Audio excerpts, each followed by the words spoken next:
Ubu butumwa mubugezwaho na Ministry of Unlimited Holy Ghost. Muri kumwe n'amahoro Dieu d'amour. Umuzingo ni uwa kabiri witwa kuza ku bwami bw'Imana.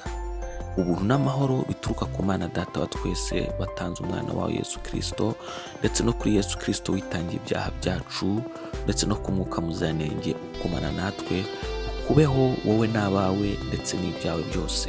Icyigisho cya 254 turacyariho ku butumwa bwiza bwa Yesu KRISTO. Izina ry'Imana Data wa twese tubishyize hejuru y'igitondo, tuguhaye icyubahiro Mwami Imana Nyiringabo, Uwiteka Mwami Imana y'urukundo rwinshi. Turasenga cyane igitondo tugushimira, waturinze, wabanye natwe, none uduha amahirwe kumva ijambo ryawe. Izina ryawe niryubahwe. Haleluya. Ubwami bwawe nibuze mu izina rya Yesu, kandi ibyo ushaka nibitubeho nonaha mu buzima bwacu nk'uko bibaho mu ijuru. Turasenga cyane ngo Uwiteka Mwami Imana Data wa twese utubabarire gukiranirwa kwacu kose. Amaraso y'umwana wawe Yesu KRISTO atwezeho ibyaha byacu. Mana rero, Mana Data, turasenga cyane ngo ubwo tugiye kumva ijambo ryawe, Mwuka Wera manukira gufungura amatwi yacu, fungura amaso yacu, fungura imitima yacu, fungura Mwami Imana buri kintu cyose na buri rugingo rwose kugira ngo rwumve kandi rwumvire ijambo ryawe. Ushyirwe hejuru ukumvishe gusenga kwacu, ushyirwe hejuru ukumvishe gutakamba kwacu. Duhindurwe n'ijambo ryawe kandi duhinduke nkaryo. Mu izina rya Yesu KRISTO turagushimye Data wera. Amen. Uyu munsi turasoma muri Luka ibice 14 umurongo wa 28 kuza ku 33.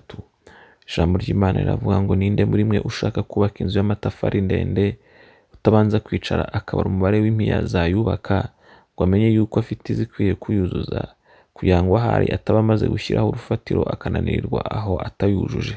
Maze ababireba bose bagatangira kumuseka bati uyu yatangiye kubaka inzu ariko ntiyabasha kuyuzuza. Cyangwa se hari umwami wajya kurwana n'undi ntabanze kwicara ngo ajye inama yuko yabasha gutabana n'ingabo ze inzovu imwe, ngo arwanye n'umutero ufite ingabo ze inzovu ebyiri. Bitabaye ibyo, wa undi akiri kure cyane atuma intumwa ze akamubaza icyo yamuhongera ngo babane amahoro. Nuko rero namwe, umuntu wese muri mwe udasiga ibyo afite byose ntashobora kuba umwigishwa wanjye. Ibyo biri muri Luka ibice 14 umurongo wa 28 kugeza ku 33. Byose byabura. Byose byabura cyangwa byose byashira. Buri kintu kigira ikiguzi, buri kintu kigira igiciro. Kuva mu kubaka inzu kugeza mu kuyisenyesha intambara. Byaba ari ibisazi kwibwira ko gukurikira KRISTO ari ubuntu. Nyumva neza, guhura na Yesu ni ubuntu, ariko kumukurikira byo birishyurwa.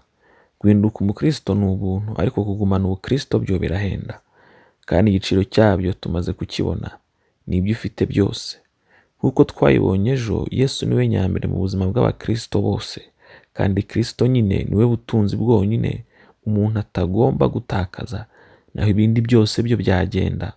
Wibuke Yobu, yemeye gutakaza ibyo yari afite byose, ariko aravuga ngo ntabwo natuka Imana yanjye. Imana ishimwe cyane.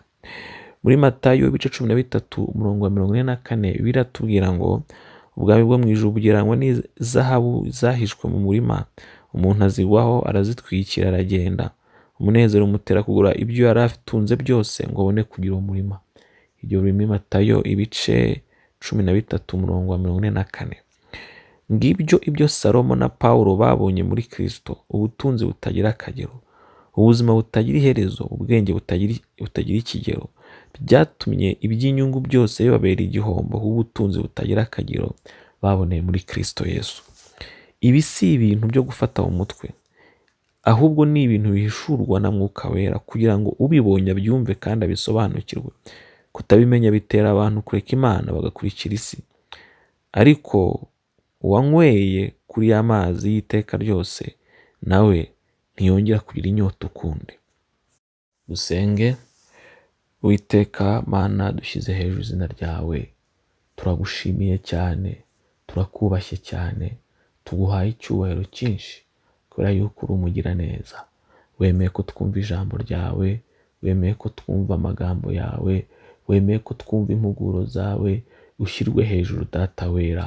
Mu izina rya Yesu Kristo turasenze ngo Uwiteka Mwami Imana ishobora byose, ufungure amaso yacu n'amatwi yacu n'imitima yacu n'ubwenge bwacu kugira ngo bihishurirwe Kristo ku rugero rutuma twemera guhara ibyo dufite byose, ku rugero rutuma twemera kureka ibyo dufite byose, ku rugero rutuma Mwami Imana ibyo dufite byose bitubera igihombo kubwo kumenya Kristo. Urakoze kugira neza, urakoze gukomeye, urakoze kuri umunyembaraga, urakoze kuri umunyarukundo. Reka ubwami bwawe buze, reka ibyo ushaka bitubeho, reka izina ryawe rihabwe icyubahiro mu izina rya Yesu Kristo.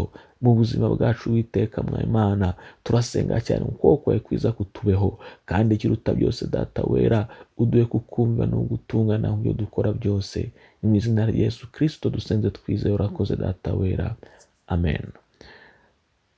Isezerano ry'umunsi twarisoma mu Migani ibice 3 umurongo wa 13 kugeza ku wa 18. Biravuga ngo hahirwa umuntu ubonye ubwenge n'umuntu wiyungura kujijuka. Kubugenza biruta kugenza ifeza, kandi indamu yabwo iruta izahabu nziza. Uruta amabuye y'amarijani, kandi mu byo wakwifuza byose nta na kimwe cyabuca urugero. Mu kuboko kwabwo kw'iburyo bufite kurama, no mu kw'ibumoso bufite ubutunzi n'icyubahiro. Inzira zabwo ni inzira z'ibinezeza, kandi imigendere yabwo yose ni amahoro. Abwakira bubabera igiti cy'ubugingo, kandi ubukomeza wese abagira umugisha.